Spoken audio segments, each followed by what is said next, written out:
kalau untuk bayi-bayi yang ada bermasalah atau ibu-ibu ketika melahirkan juga bermasalah, itu kita juga masih masuk ke cover kita karena kan tadi indikasi medis ya. Cuma untuk bayinya sendiri nanti dipastikan bahwa setelah lahir segera mendaftarkan bayinya. Jadi sebenarnya sih bukan cuma bayi yang sakit aja yang harus segera didaftarkan. Sebenarnya semua bayi yang lahir bisa segera didaftarkan gitu. Kami mempunyai aplikasi mobile JKN. Jadi peserta bisa mendownload di handphonenya. Nah, banyak sekali fitur-fitur bermanfaat yang ada di mobile JKN. Terutama salah satunya itu mereka bisa mendaftar secara online. Saya sih menyarankannya sekarang sudah ada aplikasi untuk antrian online, untuk mendaftar secara online. Kita harapkan peserta kita ke depannya lebih memanfaatkan fitur itu.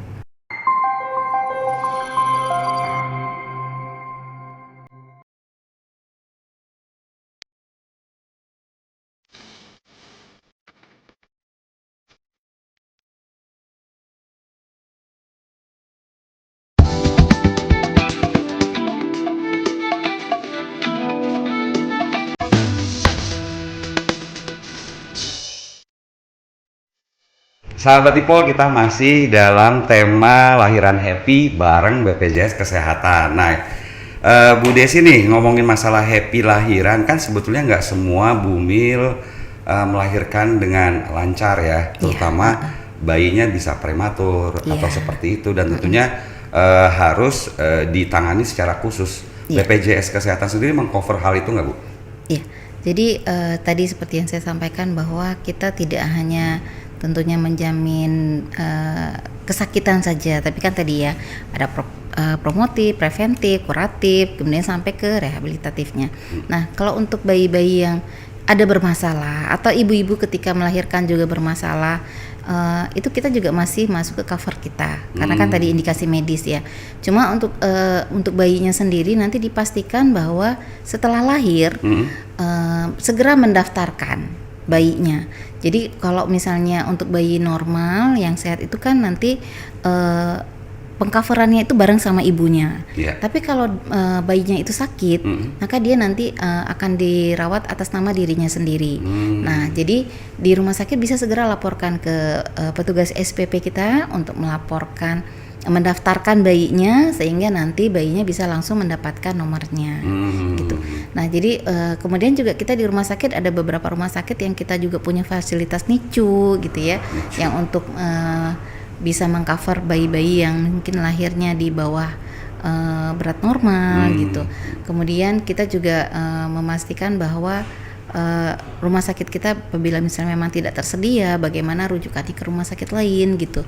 Nah, jadi untuk bayi-bayi itu pun kita masih mengcover. Oke. Nah, Bu Desi kan menarik tadi katanya kalau bayinya lahir prematur atau memiliki kondisi tertentu yang harus dirawat di NICU, berarti orang tuanya harus segera mendaftarkan si bayi. Iya. Nah, apa nih yang harus dipersiapkan orang tua nih selain tentunya nama bayi itu ya? Karena kan si bayi itu tadi dibilang sama Ibu Desi individu. Iya. Berarti dia mungkin apakah preminya nanti di cover orang tua atau bagaimana? Silakan Bu, mungkin bisa dijelaskan. Jadi kalau misalnya untuk pengcoveran itu kan memang tergantung jenis kepesertaannya apa. Nah, kalau misalnya jadi sebenarnya sih bukan cuma bayi yang sakit aja yang harus segera didaftarkan. Sebenarnya semua bayi yang lahir bisa segera didaftarkan gitu. Jadi kan kita kan nggak tahu misalnya tadi bayi yang lahir sehat berapa hari kemudian harus kontrol, kan juga tetap harus menggunakan kartu sendiri gitu ya. Jadi setiap habis lahiran jadi orang tuanya sudah misalnya membawa KTP KK dan surat kelahiran, surat keterangan kelahiran, itu yang paling penting ya, syarat untuk mendaftar si bayi ya. Nah, jadi surat keterangan kelahiran itu nanti dilaporkan ke bagian SPP di rumah sakit gitu. Jadi nanti bisa dibantu untuk didaftarkan. Nah, untuk tadi jenis kepesertaannya apa ya tergantung orang tuanya jenis kepesertaannya apa ya. Jadi lagi-lagi nggak perlu khawatir bagi orang tua yang memiliki anak yang lahir prematur atau cacat, BPJS Kesehatan tetap mengcover ya, asalkan tadi syarat-syaratnya dipenuhi. Iya, betul. Oke. Bu Desi nih ngomongin masalah kita nih kalau ke fasilitas kesehatan ya, rumah sakit atau puskes kan antriannya panjang. Kita nih udah sakit ya kan, apalagi bumil mau melahirkan. Ini kira-kira ada terobosan yang asik nggak sih ini dari BPJS Kesehatan biar kita tuh ngantrinya nggak terlalu buang waktu gitu? Iya. Jadi memang sejak pandemi ini ada itu kami kan juga banyak mengembangkan aplikasi-aplikasi. Terutama itu kami mempunyai aplikasi Mobile JKN. Jadi peserta bisa mendownload di handphonenya. Nah, banyak sekali fitur-fitur bermanfaat yang ada di Mobile JKN. Terutama salah satunya itu mereka bisa mendaftar secara online. Nah, jadi nggak perlu namanya datang dari jam 4 pagi gitu ya, udah ke rumah sakit gopo-gopo gitu, terus nanti antri gitu. Nah, jadi dengan mengambil antrian online lewat Mobile JKN, peserta sudah tahu bahwa mereka sudah mendapatkan antrian. Kemudian mereka juga bisa misalnya mereka dapat pelayanannya jam berapa. Jadi nggak perlu misalnya tadi pagi-pagi banget udah dateng gitu ya. Jadi mereka masih bisa melakukan aktivitas lainnya dulu. Nanti ketika memang sudah 2 jam atau 1 jam sebelum waktunya mereka berobat, mereka bisa datang ke rumah Jadi sakit. bisa diperkirakan kan ya, dapat antrian nomor berapa, buka loketnya jam berapa, dokternya jam berapa, berarti harus datang jam sekian. Kan misalnya mereka daftar untuk dokter yang sore, kan nggak perlu datang dari pagi. Betul, gitu ya. betul. Nah, jadi juga tadi mengurangi lamanya waktu mereka menunggu di rumah sakit. Kan kalau di rumah sakit lama-lama kan sekarang sih namanya rumah sehat ya harusnya ya. Kan di sana banyak penyakit lainnya, jadi kita takutnya malah berisiko tertular penyakit lainnya. Kemudian mereka jadi stres karena lama menunggu. Mental health nggak terjaga ya kalau antrian lama ya. Belum lagi nanti lihat yang sebelah gimana gitu ya, berobat tapi segini nanti stres lagi gitu. Atau ya itu tadi mereka jadi menghabiskan waktu, seharusnya bisa menggunakan buat yang lain gitu ya. Atau misalnya rumah sakit yang mungkin tempat antriannya atau tempat parkirnya bisa dipakai untuk orang lain, tapi malah terpakai untuk kita hanya untuk menunggu gitu. Jadi selain buat pasien yang menghabiskan waktu, juga di rumah sakit jadi menumpuk gitu kan pasiennya. Jadi saya sih menyarankannya sekarang sudah ada aplikasi untuk antrian online, untuk mendaftar secara online. Kita harapkan peserta kita ke depannya lebih memanfaatkan fitur itu. Masyarakat dan sahabat Ipol nih ya, jangan lupa ya download mobile JKN biar nggak susah-susah lagi antri, nggak lama ngantri, download gitu tadi. Dan banyak fitur-fitur lainnya yang bermanfaat di situ. Bisa misalnya melihat apakah kartu saya masih aktif atau tidak, jumlah keluarga saya masuk atau tidak di situ gitu ya. Kemudian kalau misalnya lagi pergi jalan-jalan, di situ juga ada daftar provider kami, alamatnya di mana gitu ya. Bisa melihat ratingnya bagus nggak nih gitu kan. Lengkap ya. Iya. Apalagi kan zaman sekarang anak kekinian tuh biasanya ratingnya berapa nih? Puskes di sini berapa, rumah sakit di sini berapa? Itu bisa dari Mobile JKN. Bisa dari Mobile JKN. Bisa juga menghitung berat badan ideal. Ada loh di situ. Ini lifestyle juga ada di Mobile JKN. Ada di Mobile JKN. Bisa juga screening riwayat kesehatan.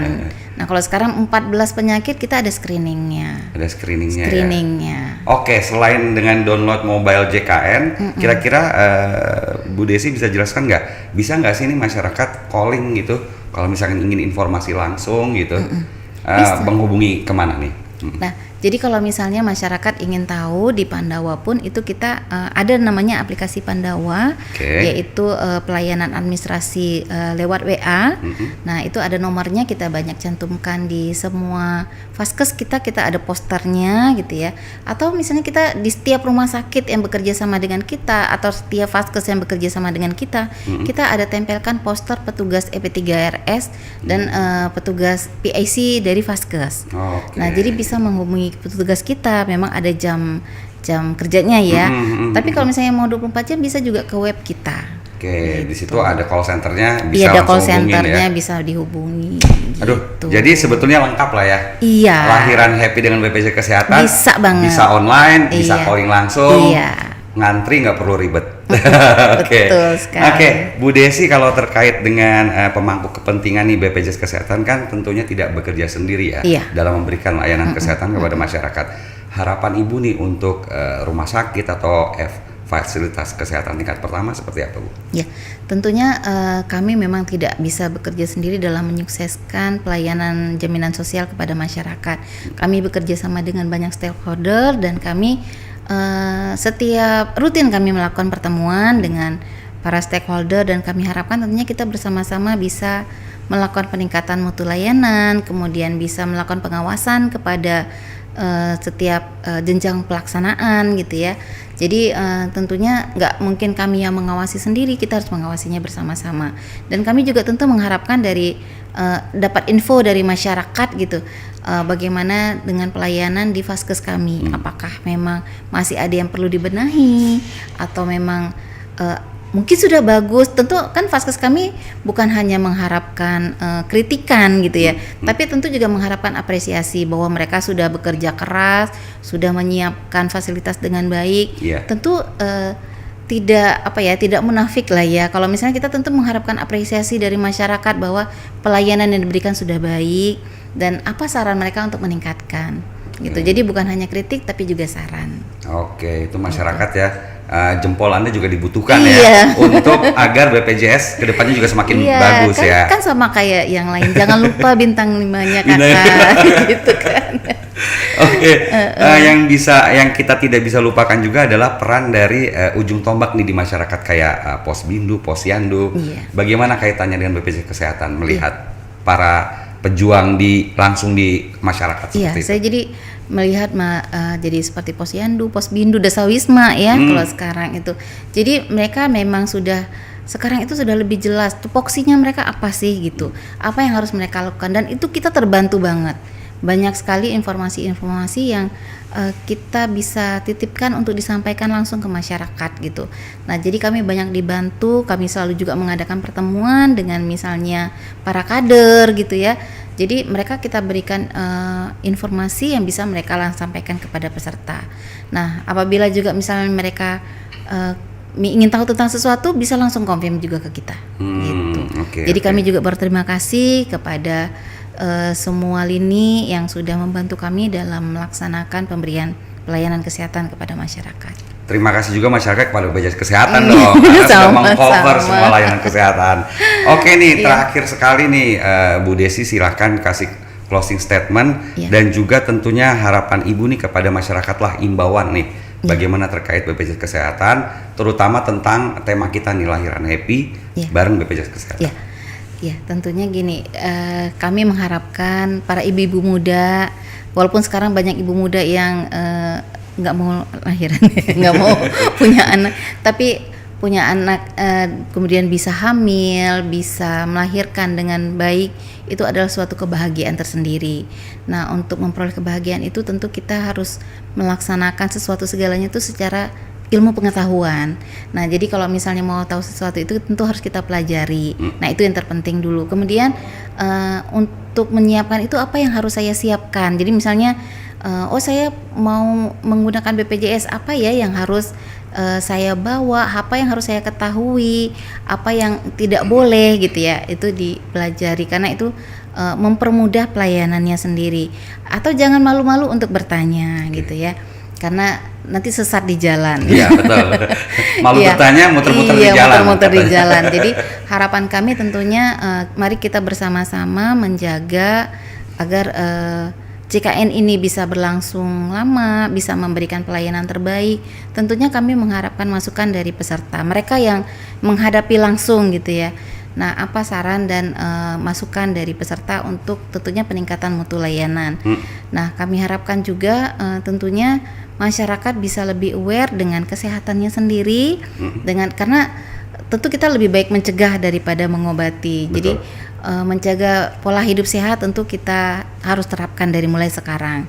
Nggak bisa kita cuma jaga di hari tua, tapi harus mulai dari sekarang. Gitu. Mulai dari sekarang bahagia dengan BPJS Kesehatan. Insya Allah. Dan jangan lupa ini tadi ya, download aplikasi Mobile JKN Dan juga pesertanya harus tetap aktif terus dong, sahabat Ipol. Iya, Betul nggak? iya. Bu Desi. Oke. Jangan lupa bayar iuran. Jangan lupa bayar iuran, itu yang terpenting. Baik, Ibu Desi Erna Widarti, Kepala Bagian Mutu Layanan Fasilitas Kesehatan BPJS Kesehatan Jakarta Utara. Terima kasih. Terima kasih, Ibu sama-sama, sudah Pak berbagi-bagi Arif. ya. Salam untuk karyawan BPJS Kesehatan. Semoga BPJS maju terus. Insya Allah, amin. Terima kasih banyak. Oke. Baik, terima kasih sahabat Ipol. Semoga podcast kita bermanfaat dan menambah wawasan. Jangan lupa untuk subscribe, like, share, dan komen YouTube si Ipol. Dan juga update selalu berita terkini dengan follow akun media sosial ipol.id. Terakhir, ingat pesan Bank Ipol, investasi materi memang penting, tapi investasi leher ke atas jauh lebih penting dan cerdas. Akhirnya saya Timur Arif dan Ibu Desi Erna Widarti pamit undur diri. Salam sehat selalu dan wassalam.